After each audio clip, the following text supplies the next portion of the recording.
Hi friends, ಎಲ್ರಿಗೂ ನಮಸ್ಕಾರ. ಇವತ್ತಿನ ರೆಸಿಪಿ ಮಶ್ರೂಮ್ ಕರಿ. ಇದಕ್ಕೆ ಬೇಕಾಗಿರೋವಂಥದ್ದು ಮೇಯ್ನಾಗಿ masala. So coconut, coriander powder, chilli powder and turmeric powder ಇಷ್ಟನ್ನು ಹಾಕಿ ಮಿಕ್ಸಿ ಮಾಡಿಕೊಳ್ಬೇಕು. ನಂತರ ಒಂದು ಬಾಣಲಿನ ಇಟ್ಟು ಅದಕ್ಕೆ ಆಯಿಲ್, ಮಸ್ಟರ್ಡ್, ಗಾರ್ಲಿಕ್, ಕರಿ ಲೀಫ್, ಆನಿಯನ್ ಇದಿಷ್ಟನ್ನು ಹಾಕಿ ಚೆನ್ನಾಗಿ ಫ್ರೈ ಮಾಡ್ಕೊಳ್ವಾ. ಫ್ರೈ ಆದಮೇಲೆ ಟೊಮೆಟೊನ ಹಾಕಬೇಕು. ಒಂದೆರಡು ಟೊಮೆಟೊ ಇದ್ದರೆ ಸಾಕು. ಚೆನ್ನಾಗಿ ಬೇಯಬೇಕು. ನಂತರ ಇದಕ್ಕೆ ಸ್ವಲ್ಪ ಜೀರಿಗೆನ ಹಾಕಿ ಮಿಕ್ಸಿ ಮಾಡ್ಕೋಬೇಕು.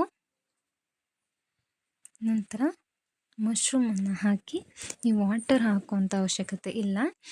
ನಂತರ ಅದ್ರ ಮೇಲೆ ಸ್ವಲ್ಪ ರುಚಿಗೆ ತಕ್ಕಷ್ಟು ಉಪ್ಪು,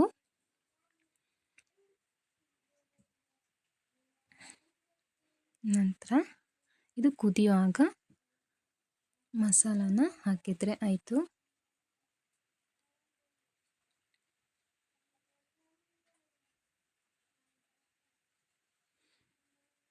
ನೋಡಿ ಎಷ್ಟು ಚೆನ್ನಾಗಿ ಬಂದಿದೆ ಅಂದರೆ, ನಮಗೆ ನ್ಯಾಚುರಲ್ ಆಗಿ ಸಿಗುವಂತಹ ಈ ಮಶ್ರೂಮ್ ಅದ್ರ ಕರಿ ಮಾಡುವಾಗ ಅದರ ಟೇಸ್ಟೇ ಬೇರೆ ಇರುತ್ತೆ.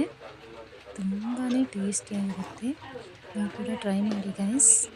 ನನ್ನ ವಿಡಿಯೋಗೆ ಸಪೋರ್ಟ್ ಮಾಡಿ ಆ್ಯಂಡ್ ಲೈಕ್ ಮಾಡಿ, ಶೇರ್ ಮಾಡಿ ಆ್ಯಂಡ್ ಸಬ್ಸ್ಕ್ರೈಬ್ ಕೂಡ ಮಾಡಿ. ನಾವು ಲಾಸ್ಟಾಗಿ ಇದಕ್ಕೆ ಹುಳಿನ ಹಾಕಬೇಕು. ಅಂದರೆ ನಮ್ಮ ಕೊಡಗಿನಲ್ಲಿ ನಾವು ಕಾಚಂಪುಳಿ ಅಂತ ಹೇಳ್ತೀವಿ, ಅದನ್ನು ಹಾಕ್ತೀವಿ. ನೋಡಿ, ಹಾಕಿ ಕುದಿಸಿದ್ರೆ ಮಶ್ರೂಮ್ ಕರಿ ರೆಡಿ.